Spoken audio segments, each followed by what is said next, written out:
Hello दोस्तों, welcome back to my new video.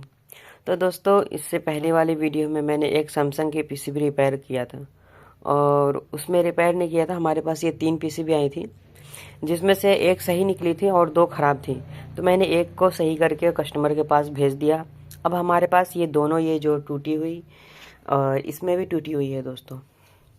तो ये 2 चीज़ आपको दिख गई। अब इन 2 पीसीबी में मैं चेक करता हूँ कि कौन पीसीबी सही है और कौन ख़राब है दोस्तों। तो अभी हम सबसे पहले इस पीसीबी को चेक करेंगे, इसमें देखते हैं क्या फॉल्ट है। फिर हम इस पीसीबी को डायग्नोस करेंगे, फिर हम इसमें पता करेंगे क्या है दिक्कत और इसको रिपेयर करेंगे।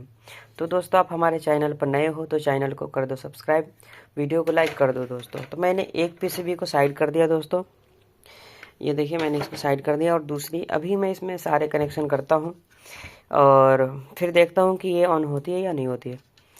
तो ये सबसे पहले मैंने UVW कंप्रेसर लगा दिया, कंप्रेसर की जैक लगा दी और टेस्टर उसमें इंक्लूड है। और दूसरी भी मैं लगाने जा रहा हूँ इसकी मेन सप्लाई। तो ये रहा मेन सप्लाई, मैंने यहाँ लगा दिया है। अब नेक्स्ट इसके सेंसर लगाने की बारी है दोस्तों।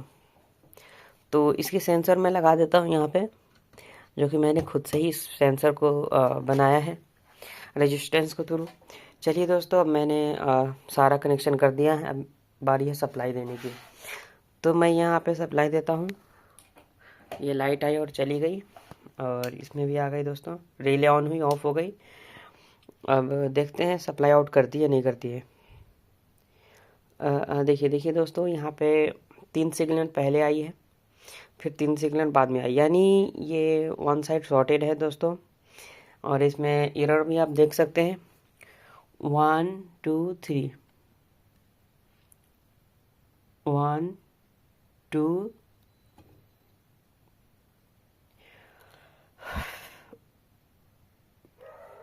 1 2 3, यानी 3 टाइम का एरर है, यानी इसकी IPM जो है ख़राब हो चुकी है दोस्तों। और यहाँ पे देख सकते हैं ये बार बार आउटपुट लेने की कोशिश कर रही है, यानी इसकी जो ड्राइव IC है इसको ड्राइव करने की कोशिश कर रही है, क्योंकि इसमें आधा शॉर्टिंग हुई है। आधा शॉर्टिंग होने की वजह से प्रॉपर माइक्रो कंट्रोलर को ये ड्राइव जो है सिग्नल नहीं पहुंचा पा रहा है कि आगे फॉल्ट है, क्योंकि इधर से जब सप्लाई जा रही है तो आगे जाके शॉर्ट हो जा रही है, यानी 6 IGBT इसमें लगे हुए हैं। तो हो सकता है कि कोई एक IGBT का कॉमन एक में सट गया हो और उसकी वजह से जो है पूरी पूरी जो है सप्लाई नहीं बन पा रही है। 6 सिग्नल जो बनते हैं माइनस प्लस के, वो नहीं बन पा रहे हैं। तो इसकी तो IPM फॉल्ट है। अब मैं इसमें इसकी IPM की फॉल्ट है तो इसको क्लियर अलग करता हूँ और इसमें मैं लिख देता हूँ IPM। और IPM अभी अपने पास है नहीं दोस्तों, तो मैं इसको बाद में करूँगा। तो मैंने इसमें IPM लिख दिया दोस्तों। अब दूसरी पीसीबी लगाते हैं और उसको चेक करते हैं उसमें क्या फॉल्ट है, फिर उसको देखते हैं, उसको रिपेयर करने की कोशिश करते हैं। तो इसकी सप्लाई मैंने निकाल दी और अब इसकी जैक निकालता हूँ। ओके, अब ये UVW की जैक भी निकाल दिया। तो अब इसको जो है हम इधर रखेंगे, क्योंकि ये चेक हो चुकी है, इसकी IPM फॉल्ट है। तो नेक्स्ट हमारे पास ये है। अब मैं इसको चेक करता हूँ दोस्तों, इसमें चेक करके पता करता हूँ इसमें क्या फॉल्ट है और बिल्कुल लाइव रिपेयर कर रहा हूँ। तो आप देख सकते हैं कहीं से कोई नहीं कटिंग फटिंग कुछ भी नहीं होती है दोस्तों, बिल्कुल जो रिकॉर्ड करता हूँ वही डाल देता हूँ। तो इसकी एक सिरा निकल गई है दोस्तों इसमें से, तो इसकी वजह से भी दिक्कत हो सकती है। तो पहले मैं इस सिरे को अंदर डाल देता हूँ और उसके बाद ही हम इसको लगाएंगे। तो ये तो बहुत मुश्किल का काम है दोस्तों। अभी 1 सेकंड के लिए मैं होल्ड करता हूँ, क्योंकि सिंगल हैंड से हो नहीं पा रही है। नहीं जा पा रही दोस्तों, 1 सेकंड में होल्ड करके वापस आता।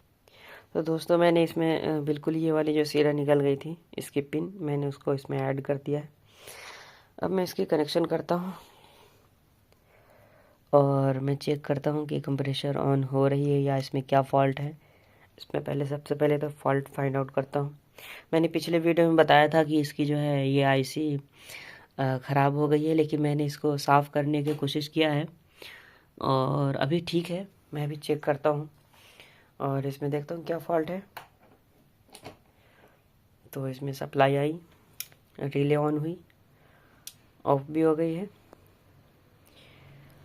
और कंप्रेशर ऑन नहीं हुआ दोस्तों। इसकी कंप्रेशर ऑन नहीं हुई है, यानी इसमें सारे सप्लाई ओके है। रिले ऑन ऑफ हो गई यानी सारे सप्लाई ओके है। अब इसमें फॉल्ट क्या है, बेसिकली मैंने इससे पहले भी एक वीडियो बनाई थी। तो इसमें फॉल्ट जो था वो था आपका कपलर का, और सेम इसमें यही फॉल्ट है दोस्तों। सेम फॉल्ट इसमें यही है कि इसकी कपलर जो है फीडबैक उधर से इधर नहीं कैच कर पा रही है, यानी रिसीव नहीं कर पा रही है, RX मोड में नहीं जा पा रही है। तो अभी क्या है कि मेरे ख्याल से इसकी कपलर की ही फॉल्ट है 110%, क्योंकि जो ये आईसी पिछले बार फॉल्ट थी मैंने उसे रिपेयर कर दिया, यानी उसके साफ़ करके मैंने ट्राई किया तो ये ओके हो गया दोस्तों। तो अभी मैं इसमें क्या करता हूँ, अभी मैं इसकी कौन सी कपलर है मैं आपको बताना चाहता हूँ। यानी ये कपलर जो है इधर से इसको रिसीव भेजता है और ये कपलर जो है ये कपलर जो है इधर से सिग्नल को इधर आउट करता है। यानी जब इधर से ये कुछ बोलता है तो ये इधर होकर ग्राउंड होता है और उसके पास फीडबैक जाता है कि हाँ कुछ इसने इधर से बोला है, और जब बोलता है तो इधर से इधर आता है। यानी ये जो कपलर है ये कपलर, ये जब आईसी, ये जो है कंट्रोलर आईसी, ये जब कुछ कमांड देना होता है तो इसको क्या करता है, इस पर कमांड देता है तो इधर ग्राउंड हो जाता है और कुछ सिग्नल्स पल्स इसके अंदर आते हैं मेन आईसी के अंदर। अब इस इधर से उसको भेजना होता है तो ये कुछ अपना कमांड इधर भेजते हैं। तो यहाँ पे जो 1 वोल्ट जैसे ही पहुँचता है जिसके अंदर एलईडी लगी होती है, वो जैसे ही ग्लो होता है आगे वहाँ पे ग्राउंड हो जाती है, यानी कुछ पल्स इसके अंदर चली जाती है और उसको समझ में आ जाता है वो मिलीसेकंड 2 मिलीसेकंड की पल्स होती है। तो जिस हिसाब से उसको ऑन कराना होता है या ऑफ कराना होता है उसी के हिसाब से कंपनी इसको बनाया होता है, डिज़ाइन किया हुआ था सर्किट को, कितने सेकंड जलेगा तो आपको समझ में आएगा कि ऑन करना है इतने सेकंड के बाद, ऑफ करना है इतने सेकंड के बाद, एरर देना है। तो अभी क्या है कि ये वाले कपलर जो है, यानी इस आईसी ने इसको जो है फीडबैक देना चाह रहा है, लेकिन ये आगे उसको ड्रॉप नहीं कर पा रहे, यानी इसको पहुंचा नहीं पा रहे हैं। तो ये आईसी फॉल्ट है। अब ये आईसी को रिपेयर करता हूँ, मतलब इसको रिप्लेस करता हूँ और फिर मैं बताता हूँ आपको कि इसमें फॉल्ट क्या है। तो दोस्तों अभी लाइन पर रहिए 1 सेकंड में दोस्तों। अभी मैं जो है इसको मैं ये करता हूँ कि थोड़ी देर के लिए होल्ड करता हूँ, क्योंकि मैं सिंगल हाथ से वो नहीं कर सकता। तो अभी मैं क्या करता हूँ, थोड़े से वक्त लेता हूँ, जस्ट 2 सेकंड, मैं इसको चेंज करके फिर मैं आपके पास वीडियो में बैक आता हूँ। तो दोस्तों मैंने इस कपलर को चेंज किया है और आप देख सकते हैं कि इस कपलर को मैंने चेंज किया है तो इसमें थोड़ी सी जो है साइड में आपको दिख रहा होगा कुछ सोल्डर है। तो दोस्तों अभी इसमें मैंने कपलर को चेंज कर दिया। अब मैं इसको सप्लाई ऑन करता हूँ और देखता हूँ कि इसकी क्या कंडीशन है, क्या ये ऑन कर पा रही है नहीं कर पा रही। तो दोस्तों देखिए मैं अभी सप्लाई दे रहा हूँ। तो मैंने इसमें सप्लाई दिया और इसकी रिले भी ऑन हुई है, ऑफ भी हो गई। अब आउटपुट की बारी है। तो आ गई है दोस्तों, देखिए कंप्रेशर ऑन हो गई दोस्तों, यानी ये आउटपुट दे चुका है दोस्तों। तो देखा दोस्तों मैंने आपके सामने 2 ऐसे पीसीबी रिपेयर किए जिसमें सेम कॉमन फॉल्ट थे, और ये कॉमन फॉल्ट ये था कि ये कपलर जो है उसको सिग्नल दे नहीं रहा था और रिसीव कर रहा था लेकिन दे नहीं रहा था दोस्तों। अभी क्या हुआ कि मैंने जिस तरीके से इसका कपलर चेंज किया इसमें, तो बेसिकली सारे सप्लाई ओके होने के बाद अगर कंप्रेसर ना चले तो बस कुछ नहीं सोचना है, दोनों कपलर को चेंज कर देना है और आपका बिल्कुल पीसीबी ओके हो जाएगा दोस्तों। और मैं आपको यहाँ पे दिखा देता हूँ, मैं इसमें आपको दिखा देता हूँ कि इसकी प्रेशर बन रही है या नहीं बन रही है।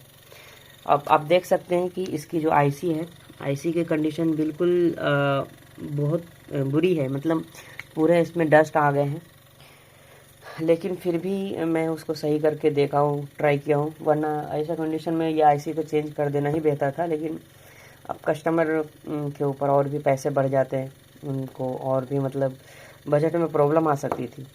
तो बजट गड़बड़ाए ना, इसकी वजह से मैंने सही किया और मेरे हिसाब से ये सही है। और बाकी लेकिन आप लोग ये ना ट्राई करें, क्योंकि मैं इसको गारंटी दूंगा तो मैं उसमें कवर कर लूँगा, लेकिन आप लोग नहीं कर पाएंगे। बहुत महंगी आईसी आती है। तो अभी यहाँ देखते हैं।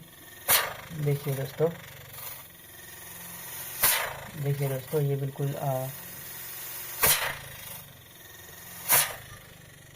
बिल्कुल प्रेशर ओके बन रही है, एकदम गुड कंडीशन में है।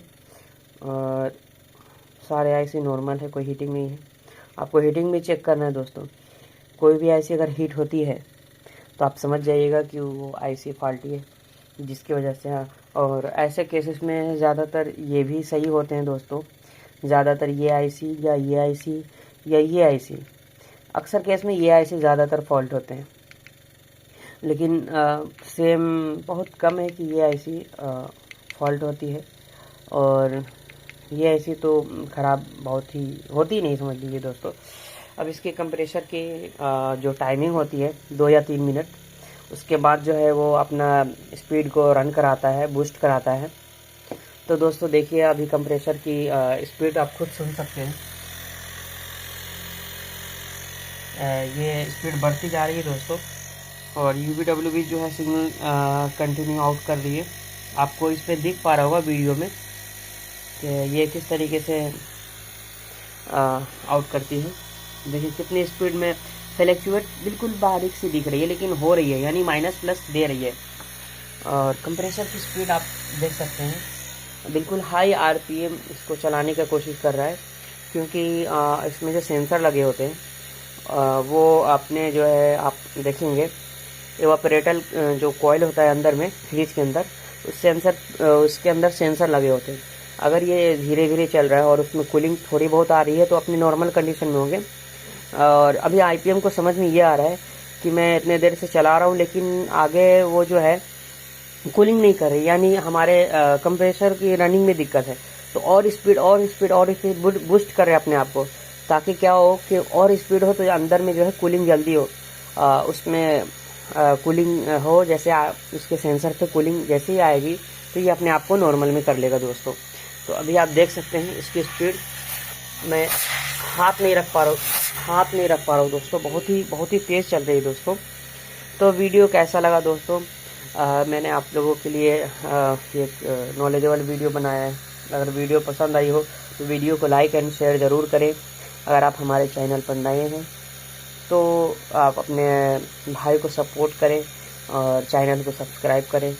आप तब तक के लिए इतना ही, मिलते हैं फिर नेक्स्ट वीडियो में। बाय बाय दोस्तों।